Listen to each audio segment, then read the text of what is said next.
পরীক্ষিত মহারাজের উপরে যে ব্রহ্মশাপ হয়েছিল সেটা এক মুহূর্তের মধ্যেই সমস্ত সংসারে ছড়িয়ে গেছে।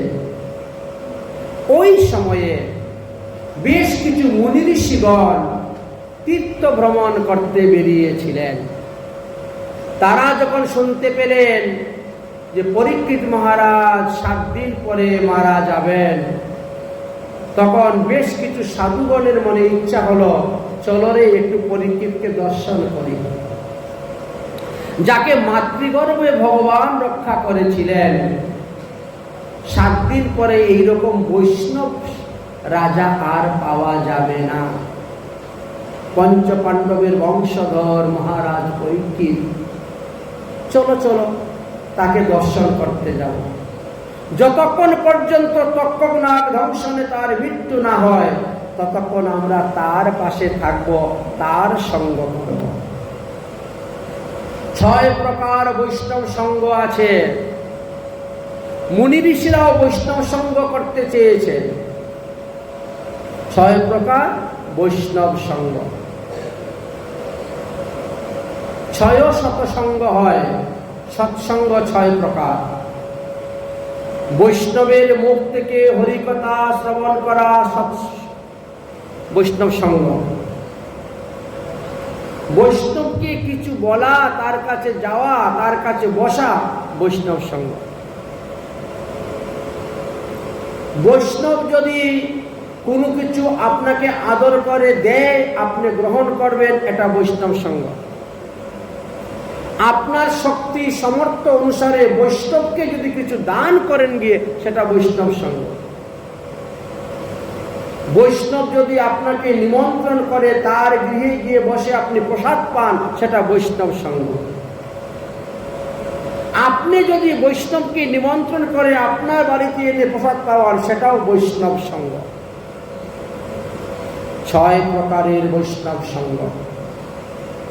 আজ মুনি ঋষিরা বলছেন, চলো পরীক্ষিতের মতো বৈষ্ণব 7 দিন পরে পাওয়া যাবে না, অতএব আমরা এই 7 দিন তার সঙ্গে থাকবো, বৈষ্ণব সঙ্গ করব।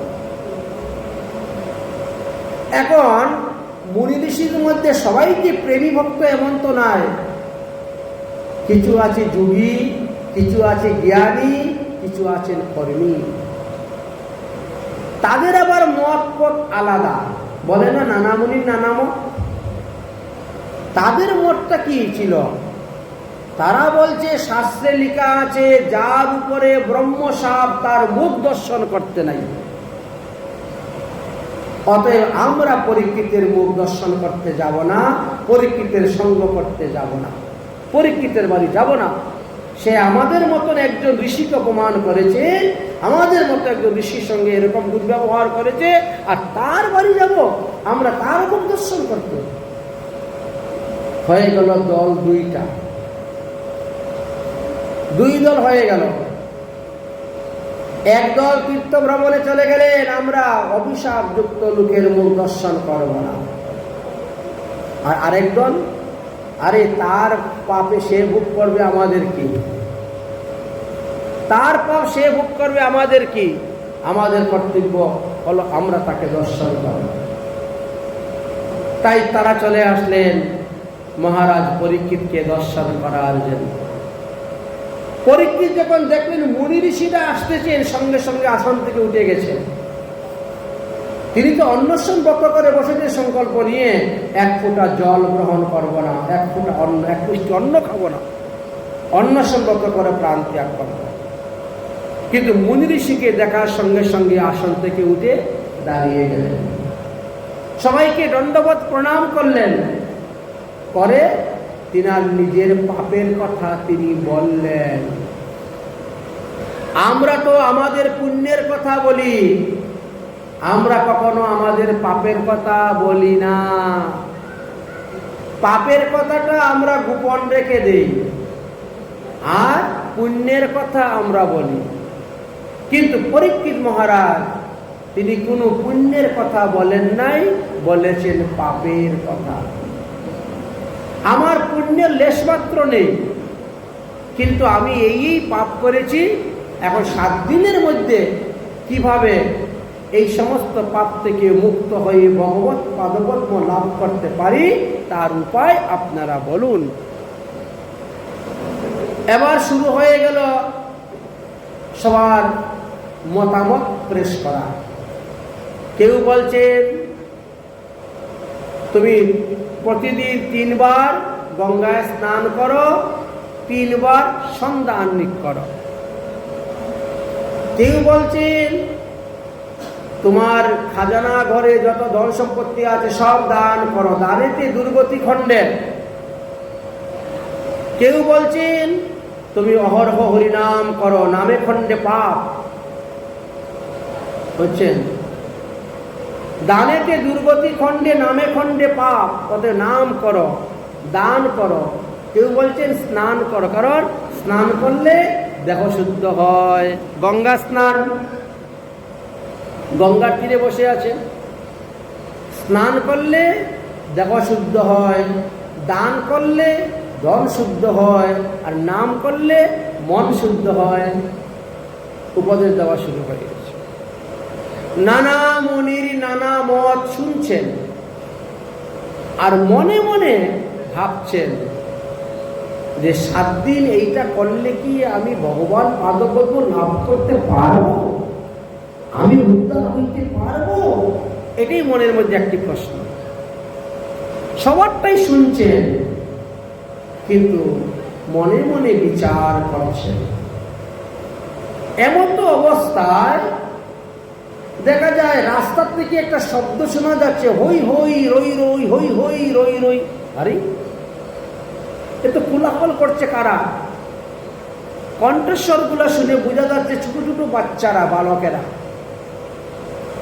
ছোট ছোট বাচ্চা বালকেরা, এরা সব হই হই রই রই করতেছে। আরে কিসের এত হই হই রই রই হচ্ছে ওদিকে? আরে দেখো দেখো, কে যেন আসতেছে, কে যেন আসতেছে। যেই এই কথা বলছেন, এমনি ব্যাসদেব উঠে দাঁড়িয়ে গেছেন, পরাশর মুনি উঠে দাঁড়িয়ে গেছেন। আরে সুখদেব আসতেছে। আর সুখদেব ছিলেন দিগম্বর, তাই বাচ্চারা ওনাকে দেখে হই হই রই রই করতেছে। আরে সুখদেব আসছেন, সুখদেব আসছেন। যেই এই কথা বলেছেন, সবাই প্রণাম করতে শুরু করেছেন। কারণ সুখদেব ছিলেন আত্মানন্দী, সুখদেব ছিলেন ব্রহ্মানন্দী। দেহের সঙ্গে তার কোনো লেনা দেনাই ছিল না। এমন অবস্থা, তিনি আত্মানন্দী, সর্বদা আত্মাতে রমণ করতেন। তাই তিনি আসছেন বলে সবাই প্রণাম করছেন। সুখদেব এসেই তো গাছের নিচে বীরাসনে বসে গেছেন, বীরাসনে বসে গিয়েছেন। পরীক্ষিত মহারাজকে ইঙ্গিত করলেন মুনি ঋষিরা, যাও তিনার পূজা করো। পরীক্ষিত মহারাজ এসে দণ্ডবত প্রণাম করে সুখদেবের পূজা করলেন। নিজের পাপের কথা বললেন, আসন্ন মৃত্যুর সময় আমার কি করা উচিত। সুখদেব বললেন, আসন্ন মৃত্যুগ্রস্ত ব্যক্তিকে হরিকথা শ্রবণ করা উচিত, আর কিচ্ছু নয়। আর কোন রকমের চিন্তা নেই, শুধু হরিকথা শ্রবণ করো। এক মনে এক চিত্তে 7 দিন 7 রাত তুমি হরিকথা শ্রবণ করো। তোমার এখনো অনেক দিন পরমায়ু আছে, 7 দিন এখনো পরমায়ু আছে। অতএব তুমি 7 দিন হরিকথা শ্রবণ করো। পরীক্ষিত মহারাজ মনে মনে চিন্তা করছেন, 7 দিন হরিকথা শুনলে হরিকে পাবো, হরিধাম পাওয়া যাবে, আমার এই পাপের প্রায়শ্চিত্ত হয়ে যাবে। সন্দেহ হচ্ছে, কারণ উনি বিষয়াসক্ত মানুষ। মুনিগণ, ঋষিগণ, যোগীগণ হাজার হাজার বৎসর ধরে বন জঙ্গলে পর্বতের গুফায় বসে তপস্যা করে যে ভগবানকে পায় না, আর আমি 7 দিন হরিকথা শুনি ভগবান পেয়ে যাব, এটা বিশ্বাস করা যায়? যায় না। সন্দেহ, সংশয় মনের মধ্যে। কিন্তু সুখদেব গোস্বামী পাদ তো অন্তর্যামী ভগবানের মতন, তিনি শ্রোতার মনের কথা জেনে নিয়েছেন। হে পরীক্ষিত, তুমি যাহা মনে বিচার করতেছ তা ঠিক, কিন্তু তোমার বিচারের মধ্যে একটু ভুল আছে। একটা হলো সিদ্ধান্ত, একটা হলো সুসিদ্ধান্ত। তোমার মনে যে বিচার করছে এটা ঠিক। মুনি ঋষিগণ 1000 বছর তপস্যা করে যে ভগবানকে পায় না, তুমি কেমন করে 7 দিনে পাবে? পরীক্ষিত অবাক, আমার মনের কথা তিনি জানলেন কেমন করে? এত বড় আশ্চর্য কথা। কিন্তু আশ্চর্য হওয়ার কিছুই নয়, তিনি ভগবানের অংশ অবতার। হে পরীক্ষিত, তুমি সিদ্ধান্ত স্থাপন করতে গিয়ে একটু ভুল করে ফেলেছ।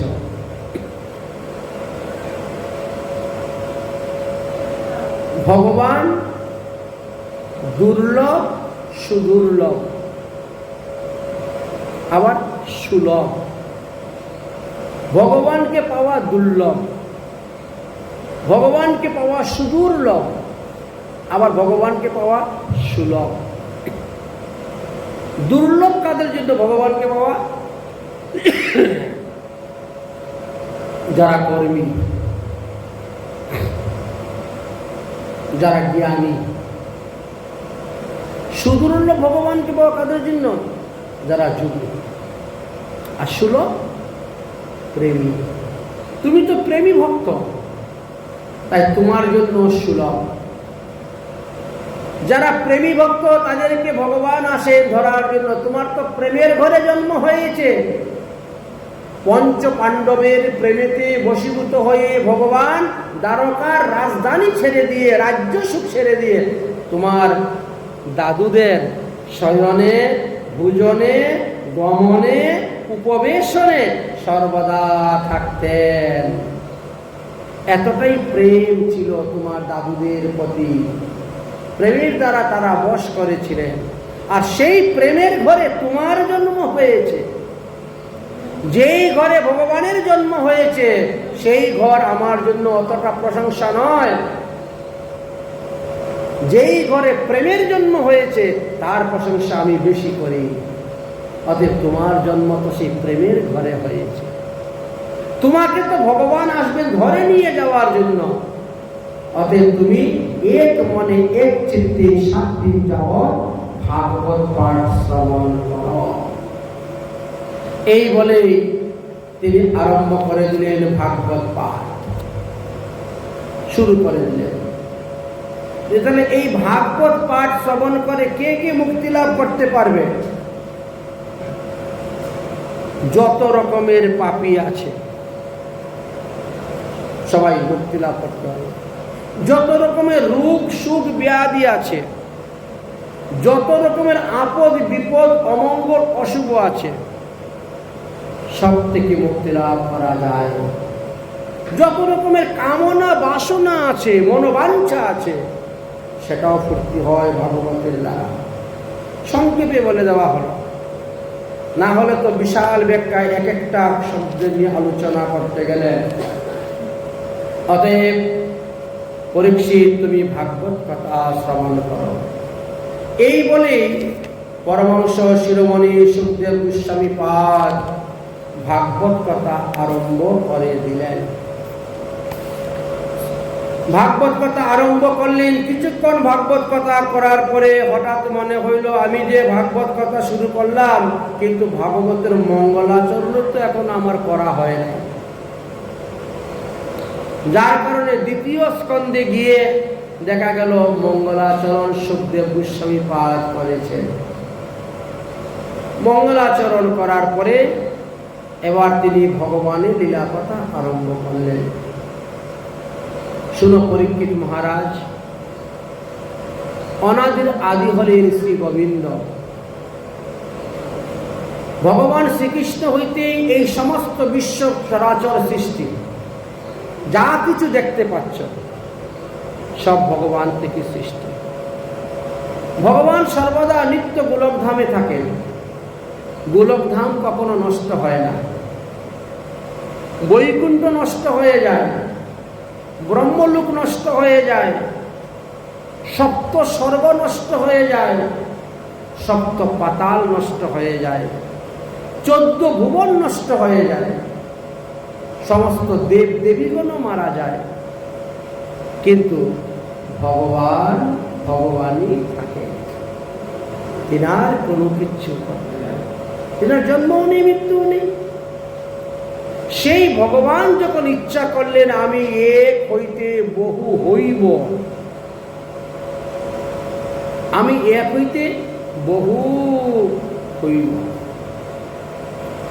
তো কোনো কিছু সৃষ্টি করতে গেলে 3টা শক্তির প্রয়োজন হয়। 3টি শক্তি কি কি?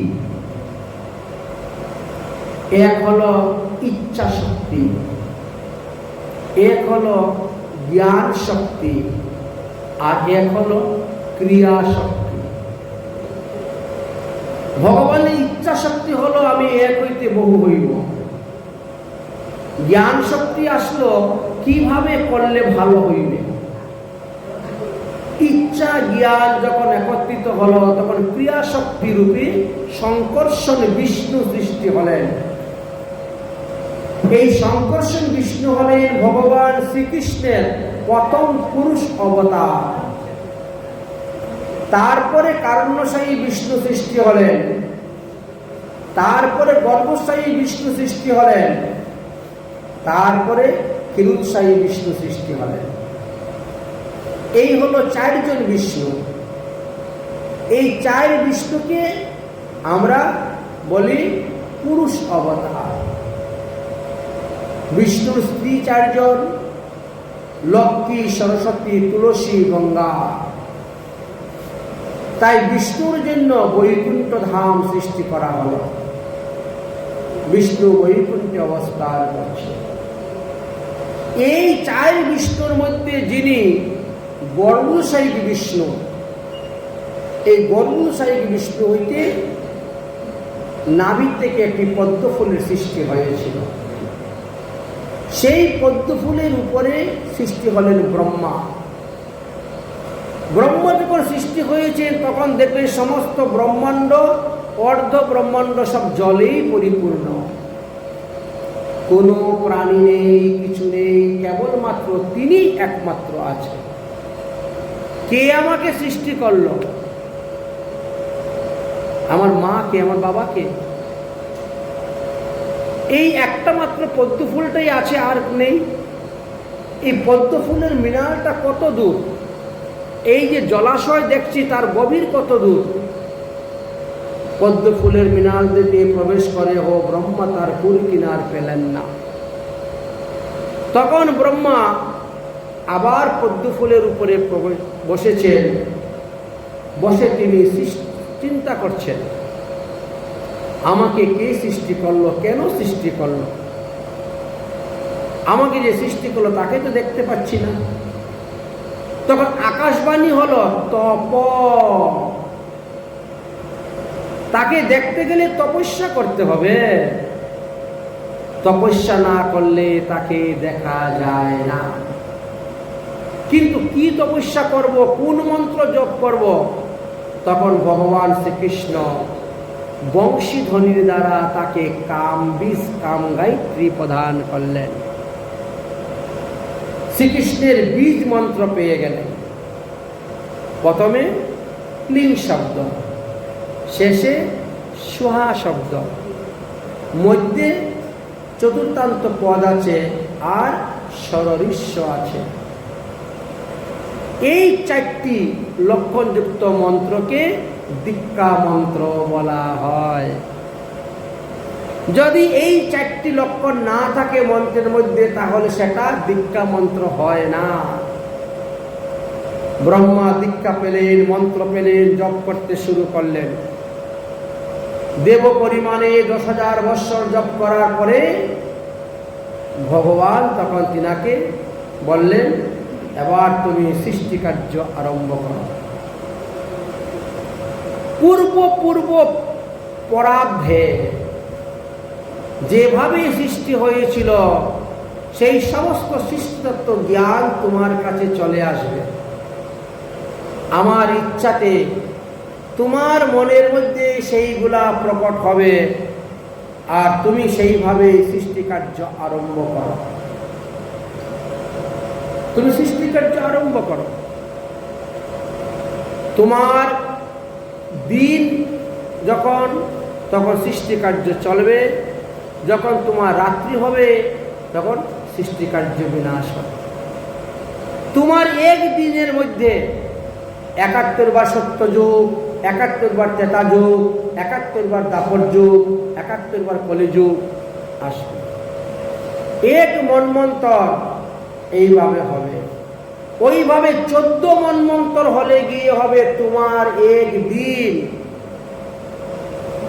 তোমার এক দিন সমান পৃথিবীর মানুষের 429,40,80,000 বৎসর হবে। আর ওইভাবে তোমার পরমায়ু 100 বৎসর।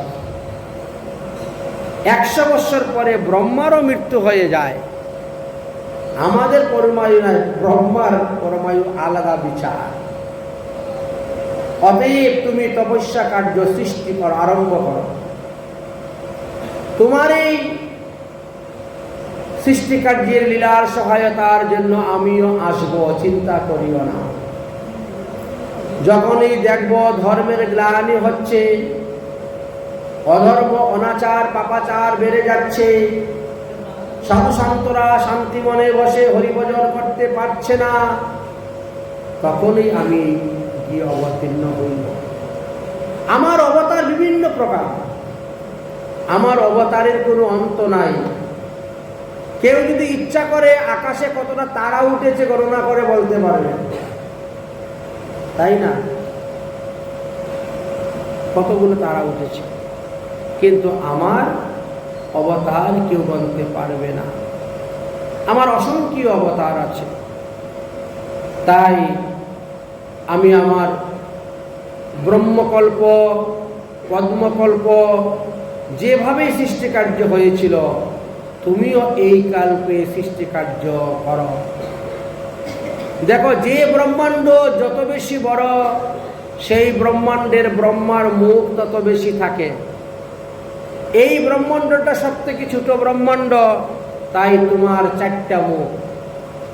চতুর্মুখী ব্রহ্মা হলেন আমাদের এই ব্রহ্মাণ্ডের প্রজাপতি। তাই তিনার উপরে ব্রহ্মাণ্ডের ভারে সৃষ্টিকার্য দেওয়া হল। অতঃপর ব্রহ্মা সৃষ্টিকার্য আরম্ভ করলেন। সৃষ্টিকার্য ধীরে ধীরে ধীরে ধীরে বৃদ্ধি পেতে শুরু হল। ব্রহ্মা সর্বপ্রথম সৃষ্টি হল চতুর্কুমার। মুয়ান থেকে সৃষ্টি করেছিলেন সনত, সনাতন, সন্নন্দ, সন্নত কুমার। এই 4জনই ভগবানের প্রথম অবতার। ইনি ব্রহ্মার মানুষপুত্র রূপে এই 4জন প্রকট হয়েছিলেন। তপস্যার দ্বারা কিভাবে ভগবান পদপদ্ম লাভ করে ভগবত ধামে যাওয়া যাবে, এইটি জগৎবাসীকে শিক্ষা দেওয়ার জন্য। তাই এরা হলো ব্রহ্মার মানুষপুত্র। একে ব্রহ্মার মানুষপুত্র বলা হয়। হে মহারাজ পরীক্ষিত, এইভাবে সৃষ্টিকার্য আরম্ভ হয়েছে। বললেন, যাও তোমরা কি বিবাহ করো। কিন্তু চতুষ্বর বলছেন, ক্ষমা করুন পিতাজি, আমরা হরিভজন ছাড়া আর কিচ্ছু করব না। আমরা সারা জীবন ব্রহ্মচর্য পালন করে থাকব আর হরিভজন করব, আমরা বিবাহ করব না। ব্রহ্মা তখন একটু ক্রুধ হলো, ভ্রুযুগলটা একটু কম্পন হলো, চক্ষু দুটা লাল হয়ে গেল, অধরটা কাঁপতেছে। আমার পুত্র আমার কথা শুনলো না, আমার কথা মানল না। তখন এই কপাল থেকে একটি বালক জন্ম নিয়ে পড়ে গেল। এই যে ভ্রুযুগ কাঁপতেছে, জন্ম নিয়ে পড়ে। পরে ব্রহ্মাকে ক্রুধিত দেখে তিনি ভয়ে কান্না শুরু করে দিয়েছেন। আরে তুই জন্ম নিয়ে কাঁদছিস কেন রে? ভয়ে চোখ লাল। এই জন্য তোমার এই উগ্র রূপ দর্শন করে আমার ভয় পাচ্ছে, তাই কাঁদছি। ঠিক আছে, তুই যখন জন্ম নিয়ে রুদন করলে, তো যা, তোর নাম হলো রুদ্রদেব। রুদতি ইতি রুদ্র। এবার রুদ্রদেবকে বললেন, আমি তোমার জন্য 11টা নারী সৃষ্টি করব, এই 11টা নারীকে তুমি বিবাহ করে সৃষ্টি কার্য আরম্ভ করো। তাই 11 রুদ্রাণী সৃষ্টি করলেন। তখন মহাদেব, ওই যে রুদ্রদেব, তিনি 11 ভাগে বিভক্ত হয়ে গেলেন।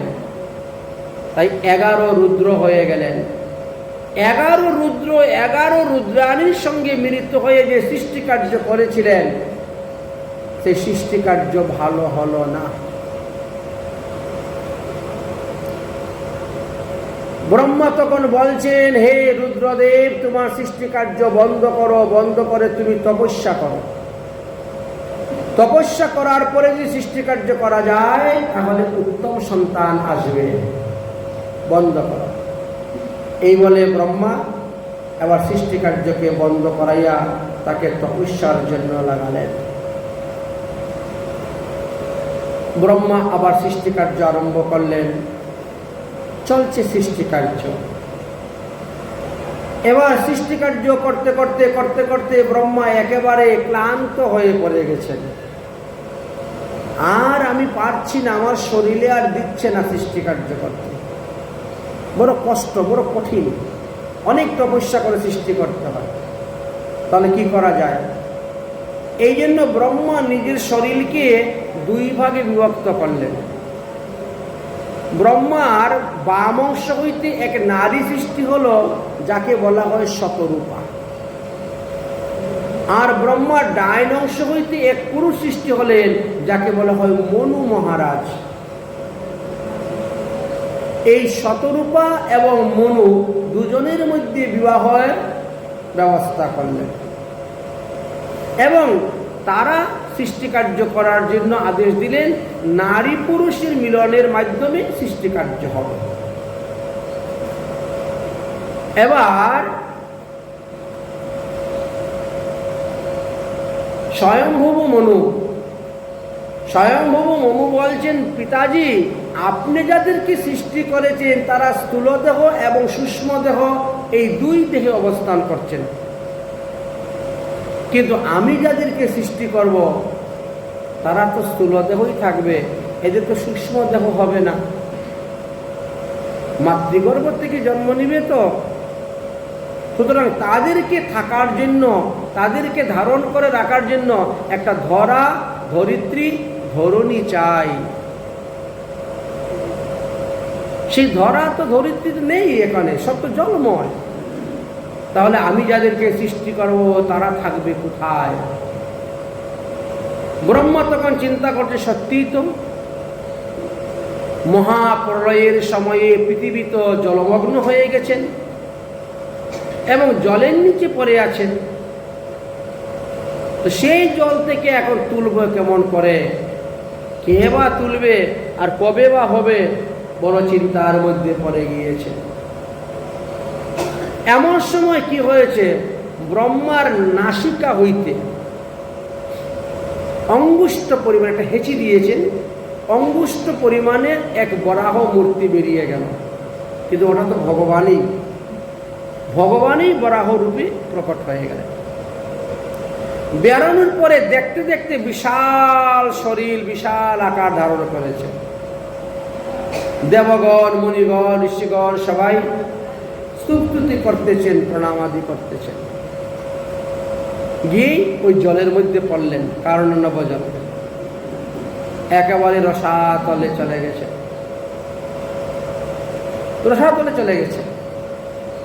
গিয়ে দেখেন পৃথিবী দেবী রসাতলে আছে। বরাহ ভগবান বিষ্ণু বলছেন, হে পৃথিবী দেবী, চলো, তোমাকে নিয়ে আমি জলের উপরে স্থাপন করব। ব্রহ্মা তোমার উপরে পাহাড়, পর্বত, নদী, নালা, খাল, বিল, বাড়ি, ঘর, জনবসতি সৃষ্টি কার্য করবেন। চলো, তুমি হবে ধরিণী, ধরিত্রী, ধরা, বসুন্ধরা। তোমাকে পৃথিবীর লোক পূজা করবে। মানুষ যখন গৃহ নির্মাণ, গৃহপ্রবেশ, অন্যান্য শুভকর্ম করবে, তখন লোক তোমার পূজা করবে, চলো তুমি আমার সঙ্গে। পৃথিবী দেবী বলছেন, এখন তো আমি ঋতুবতী আছি, ঋতুবতী অবস্থায় আমি আপনার সঙ্গে যাব কেমন করে? অন্ততপক্ষে 4 দিন অপেক্ষা করুন, 5ম দিবসে আমি আপনার সঙ্গে যাব। শাস্ত্রে লেখা আছে, প্রথমে অন্নি চণ্ডালিনী, দ্বিতীয় ব্রহ্মঘাতিনী, তৃতীয় চ শূদ্রাণী, চতুর্থে শুদ্ধ জায়তে। এই জন্য আমি 5ম দিবসে আপনার সঙ্গে যাব, আপনি ততক্ষণ অপেক্ষা করুন। ব্রহ্মা সৃষ্টি হওয়ার পরে ওই পদ্ম ফুলের মিনারটাকে তো 14 ভাগে বিভক্ত করেছিলেন, যাকে সপ্ত স্বর্গ সপ্ত পাতাল আমরা বলি। তো অন্যান্য লোকে তখন অন্যান্য প্রাণীগণ বাস করতেন, অন্যান্য লোকে, এবং আমাদের এক লোক থেকে আরেক লোকে যাওয়া যায় সশরীরে, সেই রকম সাধন ভজন থাকলে যাওয়া যায়। কেননা আমাদের বৃন্দাবনের মথুরা জেলায় গিরিরাজ গোবর্ধন তটে গোপকুমার নামে একটা ছেলে জন্ম নিয়েছিল। সে তার তপস্যার বলে সশরীরে স্বর্গে গিয়েছিল। স্বর্গ থেকে তপলোক, জনলোক, মহলোক, সত্যলোক সব লোকে গিয়েছিল। এমনকি শিবলোক, ব্রহ্মলোক, বায়ুলোক, বরণলোক, অগ্নিলোক সব লোকে গিয়েছে, কিন্তু কোথায়ও ভালো লাগলো না। বৃন্দাবনের থেকে ভালো লাগলো না কোথায়। তারপরে আবার বৃন্দাবন ফিরে চলে এসে, আমার বৃন্দাবনই ভালো। তাহলে আমরা এক লোক থেকে আরেক লোকে যেতে পারি, যেতে পারি। সেই সময়ে হিরণ্যকশিপু, হিরণ্যকাক্ষ নামে 2 অসুর অন্য লোকে ছিল। 14 ভুবন তো। তারা এত শক্তিশালী, এত বলবান ছিল যে কারোর সঙ্গে মারামারি না করলে হাতের খাউজ মিটতেছে না। কার সঙ্গে যাবে মারামারি করতে? বড় বড় পাহাড় পর্বত ধরে এরকম চুরমার করে ধূলিসাৎ করে ফেলে দেয়। বড় বড় পাথর ধরে এরকম করে ফেলে দেয়, ধূলিসাৎ করে পাথরগুলা, হাতের চুলকানি মিটায়। এইবার বরুণালয়ে গিয়ে উপস্থিত হয়েছে বরুণ দেবের কাছে। যুদ্ধং দেবী, বরুণ দেব, আমরা তোমার সঙ্গে যুদ্ধ করে হাতের খাজ মিটাতে চাই। বরুণ দেব বলছেন, আমি তো বৃদ্ধ হয়ে গেছি, আমি তো এখন যুদ্ধ করি না, তবে যুদ্ধ করাইতে পারি। কার সঙ্গে যুদ্ধ করাবেন বলুন? কে এমন বীর আছে আমাদের সঙ্গে যুদ্ধ করবে? বলে বৈকুণ্ঠে নারায়ণ। যাও বৈকুণ্ঠে নারায়ণের কাছে যুদ্ধ কর। এবার বৈকুণ্ঠে রওনা হয়েছেন, যাবেন। রাস্তায় নারদ মুনির সঙ্গে দেখা। হে নারদ মুনি, তোমার ইষ্টদেব নারায়ণ কোথায় আছেন? উনি তো এখন বৈকুণ্ঠে নেই। ইনি তো পৃথিবীকে রসাতল থেকে তুলে আনার জন্য বরাহ রূপ ধারণ করে রসাতলে গিয়েছেন। সংবাদ পেয়ে হিরণ্যকশিপু, হিরণ্যকাক্ষ এবার রসাতলে যাওয়ার প্রস্তুত। হিরণ্যকশিপু হিরণ্যকাক্ষকে বলছে, আমি আগে যাব। আর হিরণ্যকাক্ষ বলছে, না না, তুমি থাকো, আমি আগে যাই। এই জন্য হিরণ্যকাক্ষ রওনা হলো। কারণ একজন যোদ্ধার সঙ্গে একজন যোদ্ধাই যুদ্ধ করবে, এটা হলো বীরত্বের পরিচয়। একজনের সঙ্গে একজন যুদ্ধ করবে, বীরত্বের পরিচয়। এই জন্য অসুর হিরণ্যকাক্ষ রওনা হয়েছেন রসাতল। এদিকে দেখতে দেখতে 4 দিন গত হয়ে গেছে। বরাহ ভগবান বলছেন, পৃথিবী দেবী, এবার তুমি চলো আমার সঙ্গে, তোমাকে নিয়ে যাব। পৃথিবী দেবী বলছেন, আপনি আমাকে নিয়ে গিয়ে জলের উপর রেখে চলে যাবেন, আমাকে দেখবে কে? আমার ভরণ পোষণ করবে কে? অতএব তুমি আমাকে বিয়ে করো, তবে আমি তোমার সঙ্গে যাব। তোমার সঙ্গে যেতে পারি, তবে আমাকে বিয়ে করতে হবে। ভগবান তাতেও রাজি হলেন, পৃথিবী দেবীকে বিবাহ করলেন। বললেন, এই জন্য পৃথিবী দেবী হলেন বিষ্ণু পত্নী। আমরা ঘুমের থেকে উঠে পৃথিবীর উপর কত অত্যাচার করি, পা দিয়ে লাথি মেরি, থুতু ফেলি, পায়খানা করি, প্রস্রাব করি, কোদাল দিয়ে কুপিয়ে কত মাটি কেটে নেই, কত অত্যাচার করি। তার জন্য ক্ষমা ভিক্ষা আছে না? সমুদ্র মেকলে দেবী পর্বতস্তন মণ্ডলে বিষ্ণুপত্নী নমস্তব্যম ভূমিস্বামী পাদস্পর্শ। এইটি প্রতিদিন সকালবেলা ঘুমের থেকে ওঠার সময় এই মন্ত্র বলে প্রণাম করতে হয়। বিষ্ণু পত্নী, এই যে বিষ্ণু। ঠিক আছে, বিয়ে হয়ে গেল, ভগবান বিষ্ণু পৃথিবী দেবীকে বিবাহ করে, চলো এখন তুমি আমার সঙ্গে। আরে আমি যে যাব, তুমি আমারে বিয়ে করে উপরে রেখে দিয়ে তুমি চলে যাবে বৈকুণ্ঠে, আমারে দেখবে কে? আমারে দেখার জন্য একটা ছেলে দাও, গর্ভদান দাও আমাকে গর্ভদান দেও, আমার একটা ছেলে হবে, আমার ছেলে দেখাশোনা করবে। ভগবান বিষ্ণু এতেও রাজি হলেন, গর্ভদান দিলেন। এবার পৃথিবী বলে, এবার আমি আপনার সঙ্গে যেতে পারি, কিন্তু যাবো কেমন করে? তখন ওই মুখের মধ্যে নিয়ে নিলেন পৃথিবী দেবীকে দন্তাগ্র, বরাহদেবের দন্তাগ্র দেখেন না পৃথিবী, দন্তাগ্রে করে জল থেকে উঠতে শুরু করেছেন পৃথিবীকে নিয়ে। ঠিক সেই সময়ে হিরণ্যকাশ্যপী উপস্থিত। অরে বন্য বরাহ, অরে বন্য শকুর, আমাদের পৃথিবীকে তুমি কোথায় চুরি করে নিয়ে যাচ্ছ? এই পৃথিবী রসাতলে দিয়েছেন অসুর দৈত্য দানবরা ভোগ করার জন্য, ব্রহ্মা দিয়েছেন। আমাদের দ্রব্য আমাদেরকে না বলে চুরি করে নিয়ে যাচ্ছ, চুরি করার ফল তোমাকে এখনই দেখাচ্ছি বলে খুব হাম্বি তাম্বি করছে, খুব গালিগালাজ করছে, অশ্লীল ভাষায় বলছে, মানে ক্রোধ উঠানোর জন্য। ভগবান তো একটা কথাও বলছেন না। আর পৃথিবী দেবী এই অসুরের ভাব ভঙ্গি দেখে ভয়ে কাঁপছে, থরথর করে কাঁপছেন, যে ভগবান বিষ্ণু দন্তাগ্র থেকে পরেই যাবেন এমন অবস্থা। ভয়, এত ভয়। অসুরের যেমন বিরাট শরীর, তেমন তার আকৃতি প্রকৃতি, তেমন তার কথাবার্তা স্বভাব, ভয় পাওয়ারই কথা। তাই পৃথিবী দেবী ভয় পাচ্ছেন, ভয় পাচ্ছেন। ভগবান বরাহদেব একটা কথাও না বলে শুধু জল থেকে উঠতে আছেন। উঠতে উঠতে উঠতে উঠতে তিনি জলের উপরে উঠলেন, পায়ের খুর দ্বারা জলকে স্তম্ভন করলেন, আর তারপরে জলের উপরে পৃথিবীকে স্থাপন করলেন।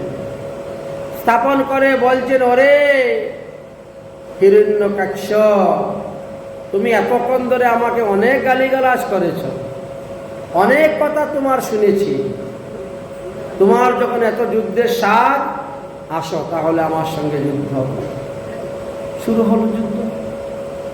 যুদ্ধ করতে করতে করতে করতে একেবারে অসুরকে মেরে দিলেন। অসুরকে মেরে দিয়ে ভগবান চলে গেলেন। চলে গেলেন ভগবান তিনার নিত্যধামে। তো বরাহ অবতার ভগবান কেন নিয়েছিলেন?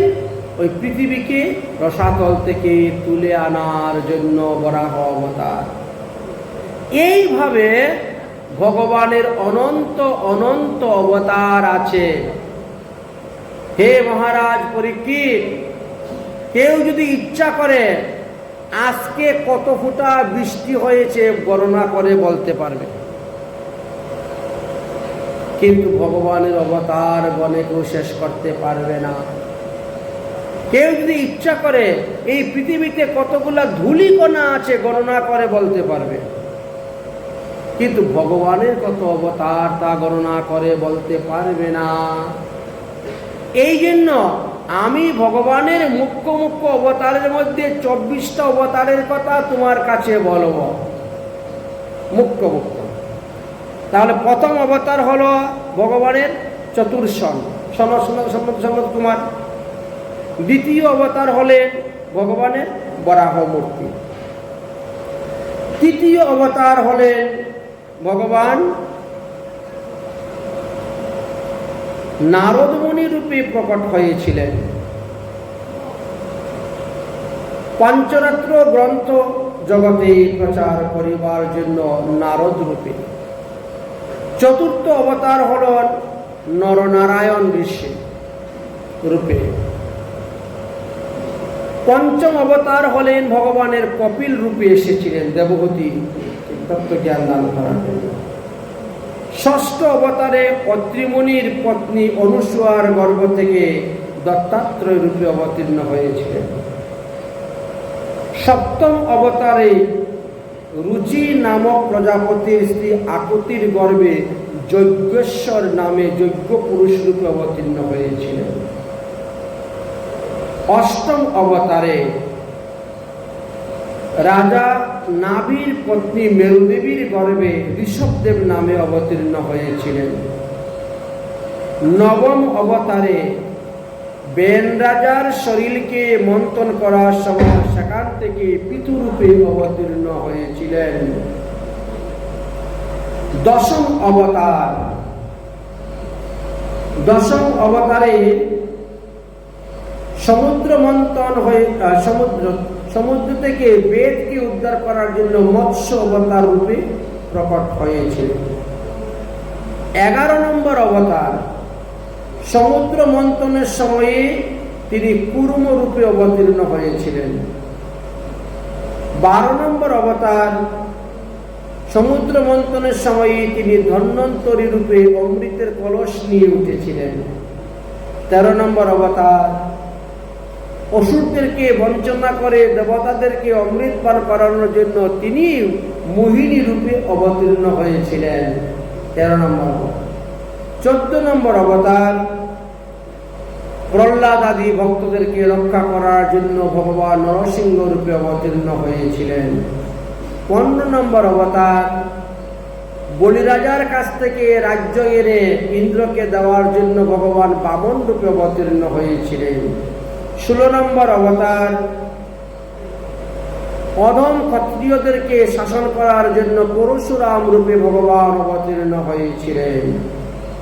17 নম্বর অবতার এই বেদ পুরাণ আদি গ্রন্থ রচনা করার জন্য ব্যাসদেব রূপে অবতীর্ণ হয়েছিলেন। 18 নম্বর অবতার দশরথের পুত্র রামচন্দ্র রূপে ভগবান অবতীর্ণ হয়েছিলেন। 19 নম্বর অবতার বলরাম রূপে অবতীর্ণ হয়েছিলেন। 21 নম্বর অবতার শ্রীকৃষ্ণ রূপে অবতীর্ণ হয়েছিলেন। 22 নম্বর অবতার বলছে বুদ্ধ রূপে অবতার হইবেন। 23 নম্বর কল্কি রূপে তিনি অবতার হইবেন। আর একটা অবতার যে রয়ে গেল হংস অবতার বা হয়গ্রীব অবতার ছিল। এইভাবে 24টি অবতারের কথা বর্ণনা করলেন। কিন্তু এই 24টি অবতারের মধ্যে কৃষ্ণ স্বয়ং ভগবান। এতে চাংশু কলা পুংশু কৃষ্ণস্তু ভগবান স্বয়ং। একমাত্র কৃষ্ণ হলেন স্বয়ং ভগবান, আর কেউ স্বয়ং ভগবান নয়। আর যত অবতার আছে সবাই অংশের অংশ বা কলার কলা বলে জানবেন। একমাত্র কৃষ্ণস্তু ভগবান স্বয়ং। তাই সেই ভগবান শ্রীকৃষ্ণকে যদি দণ্ডবত করেন, প্রণাম করেন, তাহলে আপনার কিতাব জ্বালা নাশ হয়ে যাবে। 10 বার যে ব্যক্তি অশ্বমেধ যজ্ঞ করেছে তার কেউ পৃথিবীতে এসে জন্মগ্রহণ করতে হইবে। কিন্তু যে ব্যক্তি প্রতিদিন ভগবানকে দণ্ডবত প্রণাম করেন তাকে আর মাতৃগর্ভে এসে জন্মগ্রহণ করতে হবে না। লেখা আছে শ্রীকৃষ্ণস্য প্রণামামি পুনর্ন ভবায়। তাই যারা প্রতিদিন ভগবান শ্রীকৃষ্ণকে প্রণাম করেন তাদেরকে আর মাতৃগর্ভে এসে জন্মগ্রহণ করতে হয় না। এদিকে ভক্তগণ সমস্ত মুনি ঋষিগণ বা পরীক্ষিত মহারাজ জিজ্ঞাসা করলেন, এই হিরণ্যকশিপু হিরণ্যকাক্ষ পূর্বজন্মে কে ছিল? কেন তাদের স্বভাব এরকম হল? তখন বললেন, এরা তো বৈকুণ্ঠের জয় বিজয় নামে বৈকুণ্ঠের দ্বারী ছিল। বৈকুণ্ঠে প্রবেশ করার চারদিকে 4টি দরজা আছে, প্রত্যেক দরজাতেই 2 জন করে দাঁড়িয়ে আছে, তাদের নামও পৃথক পৃথক দেওয়া আছে। যেরকম জগন্নাথ মন্দিরে গেলে দেখবেন 4টা দরজা আছে, সিংহদ্বার, অশ্বদ্বার নাম দেওয়া আছে না, এরকম ভাবে। তো ঠিক তেমনি ভাবে বৈকুণ্ঠেরও চারদিকে 4টা দরজা।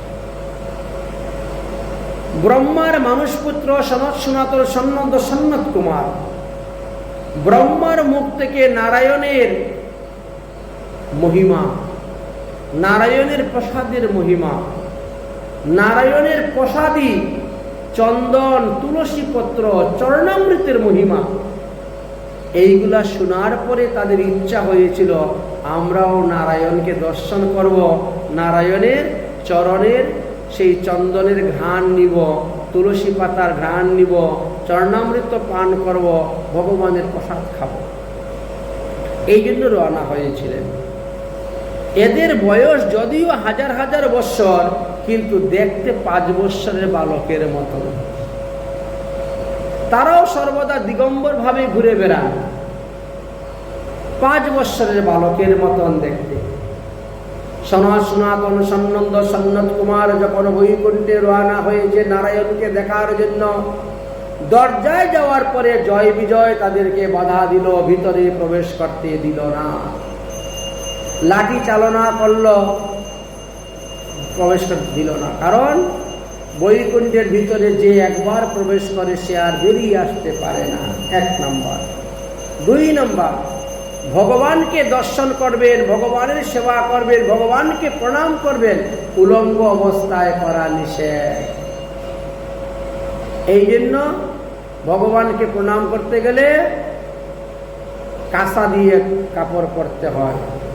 অনেক গৃহস্থরা আছে সকালবেলা স্নান করলো, গামছা একটা পরে গিয়ে দেখো তুলসীকে জল দিচ্ছে, তুলসী পরিক্রমা করছে, অথচ ভিতরে কোনো আন্ডারপ্যান্ট নাই, জাঙ্গি নাই, আবার কাছাও মারে না। বুঝলেন? কাছা না মেরে যদি কেউ গামছা পরে, ধুতি পরে, অন্য কিছু পরো, সেটা উলঙ্গের সমানই। শাস্ত্র অনুসারে লেখা আছে, গৃহস্থ বৈষ্ণব যারা বা গৃহস্থ লোক যারা, ব্রহ্মচর্য যারা, বানপ্রস্থ যারা, তারা কাঁচা না দিয়ে 3 পায়ের বেশি চলবে না। যদি 3 পায়ের বেশি কাঁচা না দিয়ে চলে, তাহলে মাতৃগমনে যে পাপ হয় সেই পাপ তাদের হবে। আবার মলমূত্র ত্যাগের সময় কাঁচা খুলতে হবে। যদি কেউ কাঁচার ডাইন দিকে প্রস্রাব করে, কাঁচাটা আছে, ডাইন দিকে প্রস্রাব করলো, তাহলে দেবতাদের মুখে প্রস্রাব করা হলো। আর যদি কাঁচার বাম দিকে প্রস্রাব করে, তাহলে নিজের পিতৃপুরুষের মুখে প্রস্রাব করা হলো। এত বড় বিধান, এত বড় বিধি দেওয়া আছে। গৃহস্থ ধর্মে তো প্রবেশ করে লোক, কিন্তু কজন জানে গৃহস্থ ধর্ম? গৃহস্থ ধর্ম সম্পর্কে বেদে 80,000 শ্লোক লেখা আছে। বুঝলেন? ব্রহ্মচারীদের জন্য 16,000 শ্লোক লেখা আছে। বানপ্রস্থদের জন্য 4,000 শ্লোক লেখা আছে। কত হলো? 1 লাখ হয়ে গেল। একমাত্র সন্ন্যাসীর জন্য বেদে কোনো কিছু লিখে যান নাই। এই জন্য বলা হয় সন্ন্যাসীরা বেদের বাইরে। কথার অর্থটা বুঝতে পেরেছেন? এই হলো কথা। তাই এই স্থানে উলঙ্গ অবস্থায় সনাতন সন্নত কুমাররা গিয়েছিলেন বলে জয় বিজয় তাদেরকে বাধা দিল। এখানে অনেক কথা কাটাকাটি হলো, তর্ক বিতর্ক হলো। ভগবানকে দর্শন করতে গিয়ে তারা দর্শন পেল না। তাই গীতাতে কি বললেন? যেখানে আমাদের কাম বাধা প্রাপ্ত হয় সেখানে ক্রোধের সৃষ্টি হয়। কাম মানে কামনা বাসনা। যেখানে কাম বাধা প্রাপ্ত হবে সেখানে ক্রোধের সৃষ্টি হবে। এখন এখানে যখন ক্রোধের সৃষ্টি হয়ে গেল, শুরু হলো ঝগড়া। ঝগড়া হতে হতে রাগের মাথায় বলে দিলেন, যা তোরা অসুর কুলে যা, অভিসম্পাদ। জয় বিজয়কে যখন চতুর্শন অভিসম্পাদ দিলেন, তারা অসুর কুলে গিয়ে জন্মগ্রহণ কর। এখন বলেন, তারা তখন চরণে পড়ে গেল, আপনারা কারা? আমরা ব্রহ্মার পুত্র চতুর্শন। ও আমরা বুঝতে পারি নাই, আমাদের অপরাধ ক্ষমা করুন। কি করা যাবে? এখন তার অভিসম্পাদ ফিরিয়ে নেওয়া যাবে না, তবে একটা বুদ্ধি। যদি তোমরা মিত্রভাবে যাও তাহলে 7 জন্ম লাগবে তোমাদের উদ্ধার হয়ে আসতে। আর যদি শত্রুভাবে যাও তাহলে 3 জন্মেই তোমরা উদ্ধার হয়ে চলে আসতে পারবে। এবার তোমরা বলো, শত্রুভাবে যাবে না মিত্রভাবে যাবে? দেখলো শত্রুভাবে গেলে 3 জন্মে উদ্ধার হবে না, শত্রুভাবেই নেই।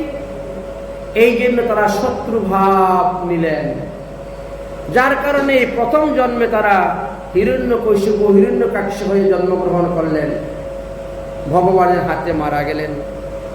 দ্বিতীয় জন্মে রাবণ কুম্ভকর্ণ হয়ে জন্ম নিয়েছিলেন, ভগবানের হাতে মারা গেলেন।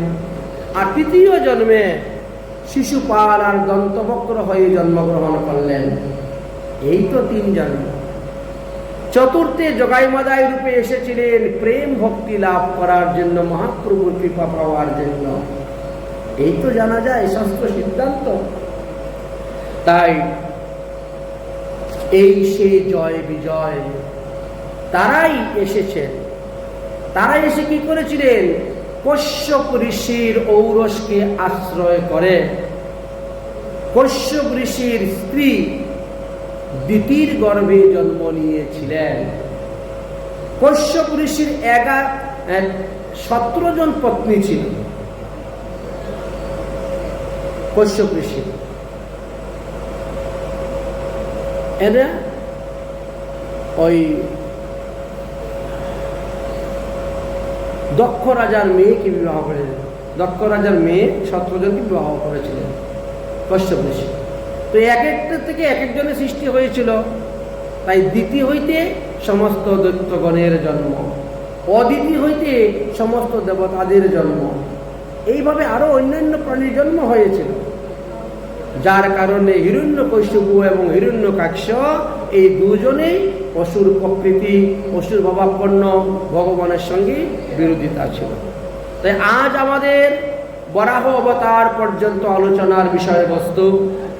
আমরা অতি সংক্ষেপে বরাহ অবতার পর্যন্ত আলোচনা করলাম।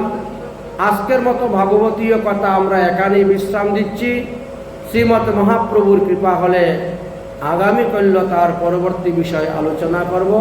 রাধে রাধে।